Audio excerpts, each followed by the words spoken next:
A common map used is the ambient occlusion map, or the AO map, which simulates the shading that occurs on shapes that are in close proximity to each other.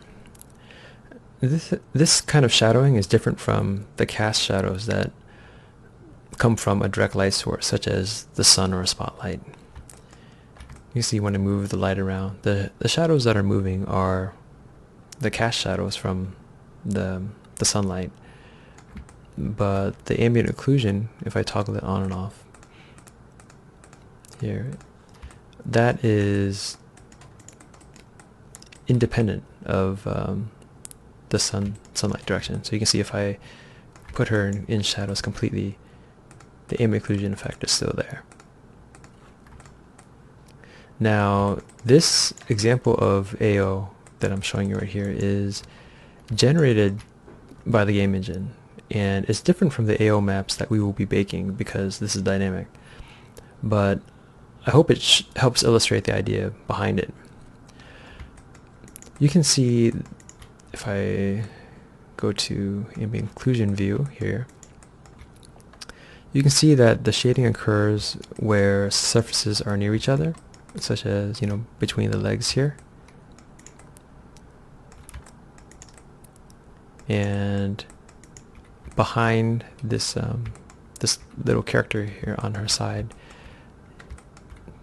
and how it rests on the skirt. And so you can see it helps provide some better readability. It helps separate the clothing layers and differentiate in certain views the depth of things. Like, so for example, you can see how her hand is separated from what's behind it.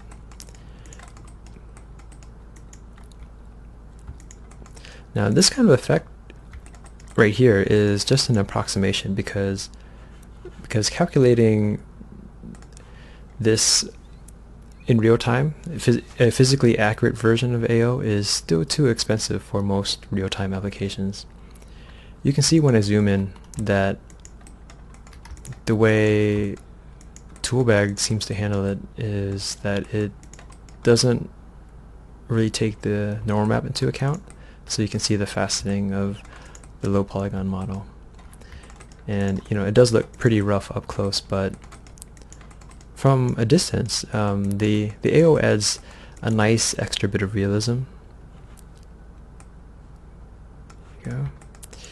And it's a critical component to giving your model a grounded visual presence. Most game engines today still are unable to account for this kind of subtle shading in real time, which is why the AO map is so important. There are a few different ways that the AO map can be used. In higher end game shaders, you might be able to have the AO map only revealed in certain lighting conditions, such as on the shadow side of a model.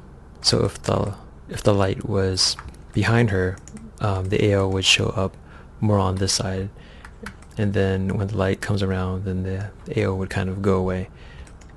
That's not what is happening here. Marmoset Toolbag doesn't support that as far as I know, but it is something that is used in some other game engines.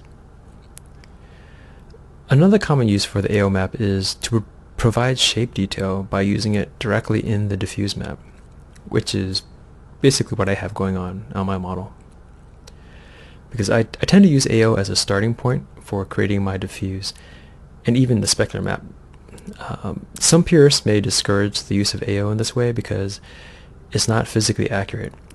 But my opinion on that is you have to work with the limitations that you're given.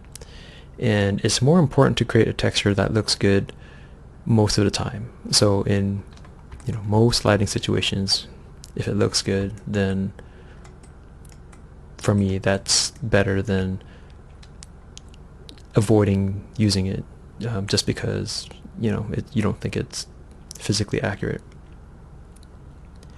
Especially if you're dealing with a game engine that doesn't have advanced lighting or shading and which is a lot of them out there, then using AO in the diffuse may be better than not having that effect at all.